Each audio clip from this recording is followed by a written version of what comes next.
बहुत सारे लोग ऐसा बोलते हैं, महाराज पहले तो सब ठीक था लेकिन अब धीरे धीरे करके दुकान चलना बंद हो गई। कितनी दुकानें बंद हो गई, कितने वेयर हाउस बंद हो गए, कितनों की ट्रेडिंग ख़त्म हो गई, कितनों की गोल्ड की ट्रेडिंग ख़त्म हो गई, कितनी की सोना चांदी की दुकानें बर्बाद हो गई, कितनी तो जनरल स्टोर्स बर्बाद हो गई, कितनी किराना दुकानों में आदमी चढ़ता था, चढ़ते चढ़ते चढ़ना बंद कर दिया। पता चला कल तक हमारी चलती, आज सामने वाले की चलने लगी।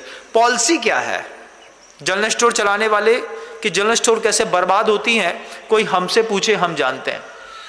महाराज एक टाइम तो खूब चलती थी, अब तो आदमी पट्टी के ऊपर तक नहीं चढ़ता। ऐसा आपके घर में होता है क्या? ऐसा आपका भी क्वेश्चन होगा, महाराज दुकान चलनी ही बंद हो गई, दुकान में उठाव ही खत्म हो गया, महाराज खाने को पैसा नहीं है। जिसके पास खाने का पैसा नहीं है उसके पास बिनम सागर है, आप चिंता मत करिएगा। सबसे पहला सूत्र, आपकी चलती दुकान में आप कसम खा लीजिए। किस बात की? क्रोध लोभ भीरुत्व हास्य प्रत्याख्यान अनुनिवीची भाषणम चपंच। एक सूत्र है भगवान महावीर का, सफलतम व्यक्तियों की सफलता को स्थिरता प्रदान करने के लिए। उन्होंने कहा है अपने व्यावसायिक प्रतिष्ठानों पर आप किसी भी कीमत पर क्रोध नहीं करेंगे। क्या आप करते हैं कि नहीं? जब आपके यहां दुकानदार आता है और दुकानदार आपसे जब कोई सामान ग्राहक खरीदता है आपसे, और खरीदते खरीदते जब वो आपको फ्रस्ट्रेट कर देता है थोड़ा सा, तो क्या आप उसके ऊपर खींच नहीं जाते हैं? खींचते हैं महाराज। ये क्रोध करना आपके व्यावसायिक प्रतिष्ठानों की प्रतिष्ठा पहली बार में नष्ट कर देता है। हमने अभी जब छतरपुर में था तो वहां पर एक सज्जन का रेमंड्स का शोरूम था। उनके दादाजी से हमारी वार्तालाप होती रहती थी। हमने उनसे पूछा कि ये नई उम्र के बच्चे हैं, इतना बड़ा शोरूम संभालते हैं।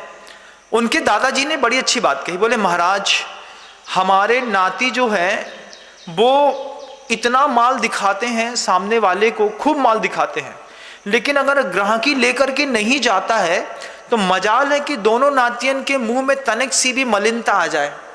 उतने ही प्यार से बात करते हैं। हमने कहा क्यों? बोले महाराज जी उनको गुस्से ही नहीं आता। हम तो अपनी दुकान में धंधा करते तो धंधा करत करत गुस्सा देते, हम बोल देते थे बार बार भैया तुम्हें नहीं समझ में आ रहा है तो तुम इतने से जाओ, लेकिन ये नाती गुस्साते नहीं। हमने कही तुम्हारी दुकान ज्यादा चलत कि इनकी? बोले हमारी दुकान में दिन के 100 ग्राहकी आत महाराज, 100 ग्राहकी के बीच में हम 1 लाख रुपये को धंधा करत, और इनके दुकान में रेमंड के शोरूम है उनकी दुकान में कहते हैं दिन भर में 20 ग्राहकी आएंगे लेकिन 2, 3, 4 लाख रुपए आराम से इन लोग धंधा कर लेते हैं। मायने नहीं रखता है कि हमारे यहाँ आने वाले ग्राहकों की संख्या कितनी है, मायने ये रखता है कि हम अपनी ग्राहक को डील कैसे करते हैं। लेकिन जब हमने अपने कस्टमर को सेटिस्फैक्शन नहीं दिया और अपना घर बनने की कोशिश करी, उसी वक्त से आपकी दुकान का डाउनफॉल धीरे धीरे धीरे धीरे शुरू हो गया। आज आप साधु के पास आकर के कहते हैं महाराज दुकान नहीं चलती, आप बताइए क्या करें। हम भी कहते हैं हमारे प्रवचन गौर से सुनो, और हमारे प्रवचन गौर से सुनो नहीं, लाइफ में इंप्लीमेंट करके देखो। फिक्स कर लो कि कोई बहुत सारे ऐसे प्रोडक्ट्स होते हैं जिन प्रोडक्ट्स का मतलब प्राइस लिस्ट में रेट हर माह बदलता रहता है। मान लीजिए कोई प्रोडक्ट है, आपने 300 रुपये प्राइस लिस्ट में पिछले महीने खरीद करके लेकर के आए। अब आप संकल्प कर लीजिए कि जब हमारी अगली प्राइस लिस्ट का जो प्रोडक्ट आएगा उसमें हम एक्सेस कमीशन लेंगे, लेकिन हमारी दुकान में रखे हुए इस प्रोडक्ट में हम एक्सेस कमीशन नहीं लेंगे। आपने 15% का लिया था, आपने उसको 35% कर दिया, भैया उतने रेट बढ़ गए। ये दुनियादारों की पॉलिसी तो है, लेकिन सफल लोगों की पॉलिसी नहीं है। मैं आपको बताना चाह रहा हूँ, जब आप लोग कट का माल बेचते हैं, पता चला कि एजेंसी में कोलगेट पेस्ट जो है वो 37 रुपये 48 पैसे का मिल रहा है, और कट का माल बेचने वाला उसी प्रोडक्ट को 32 रुपये में बेच रहा है। जब कंपनी से निकलने वाले के बाद बीच में किसी को नहीं पड़ता तो ये कहाँ से बेच रहा है? कभी आप सोचेगा कभी ऐसा? बल्क में खरीदते नहीं है, बल्क में टैक्स को बचा करके वो जिस तरीके से सेल्स करते हैं उनकी पॉलिसी ही अलग है। उनकी पॉलिसी है निर्लोभी पने की। उनने 2% का अपना प्राइस रेट फिक्स किया है, इससे ज्यादा किसी कीमत में हम इस प्रोडक्ट पे तो नहीं कमाएंगे। 1000 के लॉट पे हमको सिर्फ 2% चाहिए। उनने उठाया, बेचा, अलग किया। दुकानदार घबराते हैं इस बात को सोच करके, महाराज देसावर में रेट ही नहीं है, देसावर में रेट है 2200 रुपये टीन का, यहाँ पर 1970 रुपये में तेल मिल गया। हम खरीद के बेच के परेशान हैं।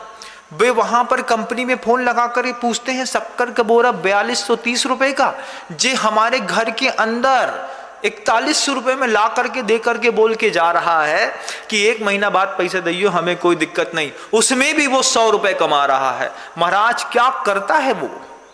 कई लोगों के दिमाग में ये बात फंडा चढ़ता नहीं है। मेरी दिमाग में तो पहली बार में चढ़ गया। हमने पहली बार में समझ लिया।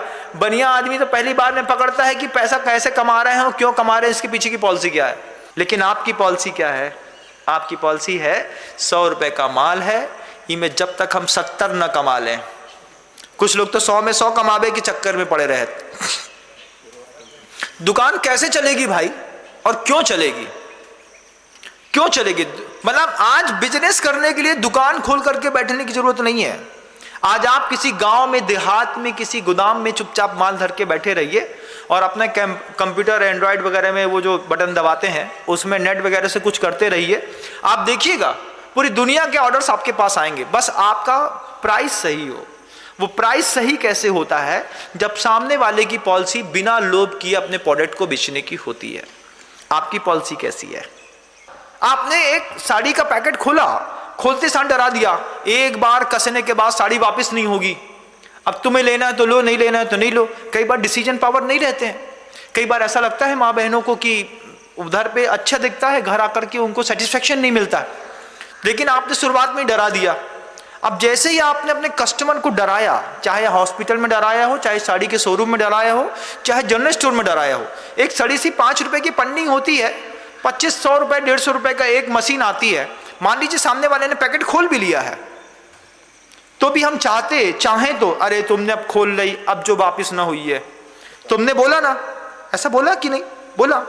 तुम्हारे इस बात के विरोध में जितने भी अमेज़न की कंपनियां हैं उन्होंने आपको एक पॉलिसी दी, पैकेट खोलो, 7 दिन यूज करो, फिर वैसे के वैसे धरो, हम फिर वापस ले लेंगे। तुम्हारा धंधा ठप हो गया, सामने वाले का चल गया। और आपने पैकेजिंग मटेरियल के 1 रुपए 2 रुपए की पन्नी पे ध्यान दिया, उन्होंने पैकेजिंग मटेरियल का 100 रुपए छोड़ा। बोला अब कोई बात नहीं, आप तो यूज करो, हमको पता है। उन्होंने छोटे छोटे सिस्टम अपने यहाँ पे डेवलप किए कि मान लीजिए किसी ने प्रोडक्ट को खराब करके भी बेचा, तो बहुत छोटी छोटी चीजें होती हैं। एक छोटा सा स्प्रे आता है, जैसे आप गाड़ी को साफ करने के बाद उसमें शाइनिंग स्प्रे लगाते हैं, उन्होंने प्रोडक्ट में शाइनिंग स्प्रे लगाया। कपड़ों में शाइनिंग स्प्रे आता है, उन्होंने कपड़े के ऊपर स्प्रे किया, एक कपड़े को कपड़े से पोंछा और कपड़ा फिर चमकने लगा। उन्होंने वापस प्रेस किया, पैकेज की और वापस बेच दी। लेकिन आपको इस पैकेजिंग मटेरियल से प्रॉब्लम थी, आपने 1 रुपए की पन्नी बचाई, इस चक्कर में आपका 10,000 का कस्टमर अमेज़न पे चला गया। अगर आपने पॉलिसी दी होती इस बात की तो कि हम अपने कस्टमर को किसी भी कीमत में डराएंगे नहीं। आपका सबसे बड़ा डर है मंजिल पे पहुंचना कमाल नहीं है बंधुओं, मंजिल में रुके रहना कमाल है। ऊंचाइयां तो दुनिया में सबको मिलती हैं, लेकिन ऊंचाइयों में लोग टिक नहीं पाते। आपकी दुकानें क्यों ना चल रही, कैसे चलेंगी आप बताइएगा? जब आप अपनी दुकान में अपने कस्टमर से क्रोध करते हैं, अपने कस्टमर से आप लोभ करते हैं। अरे महाराज लोभ नहीं करेंगे तो पॉलिसी बनाइए, पॉलिसी मेंटेन करिए। घर में प्रोडक्ट लाने के बाद देख करके पहले डिसाइड करिए कि 15% से ऊपर नहीं कमाना है। उन कपड़े वाले लोगों के जमाने चले गए जो 30% कमाई का धंधा करते थे। उनकी दुकानों में गठिया बंधी सड़ गई, पानी पड़ गया, लेकिन लोगों के कपड़े नहीं बिकते। किसके बिकते हैं? एक छोटा सा नया व्यापारी आया है, महाराज अपने घर से दुकान, घर के अंदर से धंधा कर रहा है। क्या किया उसने? पॉलिसी चेंज कर दी। तुमने लोभ की पॉलिसी थी 30% की, वो सीधा 2% और 12% पे आ गया। 7% के ऊपर धंधे ही नहीं करना हमको, चाहे कुछ हो जाए। प्रोडक्ट बिकने के बाद फ्री है, आप सीजन में बेचिएगा। वो सीजन निकल आने से 1 महीने पहले अपनी पूरा थोक का काम बेच माच करके फ्री होकर के बैठ गया। क्यों? 7% की कुल पॉलिसी थी महाराज जी। 3% फैमिली मेंबर्स के लिए, 1% धर्म के लिए छोड़ा था। 1% धर्म के लिए मैं कितना कमाया? बोले कुछ नहीं महाराज जी, 190 करोड़ रुपए कमाए और उठा करके चैरिटी टेबल ट्रस्ट में दान कर दिए। आप भी चाहें तो ऐसा कर सकते हैं, आप भी। स्क्रीन पर देखने वाले मुझे हर सावक अगर मेरी दुकान चलाने की इस पॉलिसी को बहुत गहराई से बैठ के समझ गया तो आज सुनो, कल से इंप्लीमेंट करो। घर के अंदर, दुकान के अंदर लिखो वो सूत्र, क्रोध, लोभ, भीरुत्व, हास, प्रत्याख्यान, निर्वीच भाषणम च पंच। इन 5 सिद्धांतों को मुझे अपना के चलना है। कभी सोचिएगा, क्या हमने इस तरीके के दुराभाव के साथ अपनी दुकानें रोज नहीं खोली? फिर आप चाहे ताले के पैर पढ़ लो, चाहे अगरबत्ती लगा लो, चाहे नारियल फोड़ दो, और चाहे फिर साधु के घर के अंदर जाकर के उनको दान दे आओ, भगवान का गंदोदक उठाओ, पूरी दुकान में छींट मारो, इससे क्या फर्क पड़ता है?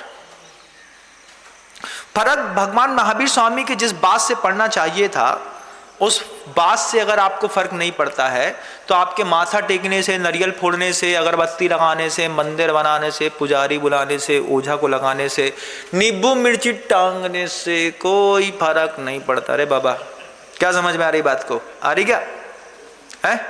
भेजा दिया क्या भगवान ने? भेजा कि भेजा नहीं भेजा? भेजा, भेजा ना। अगर भगवान ने भेजा तो फिर इस भेजे में हमारी बात अच्छे से घुसाओ।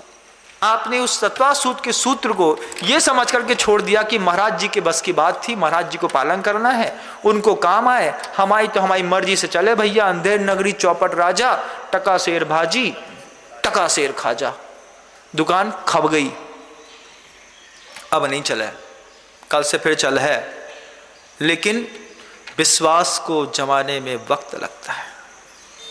गुरुदेव कहते हैं, गुरुदेव का हाइकू है, मत दिलाओ, विश्वास लौट आता व्यवहार से।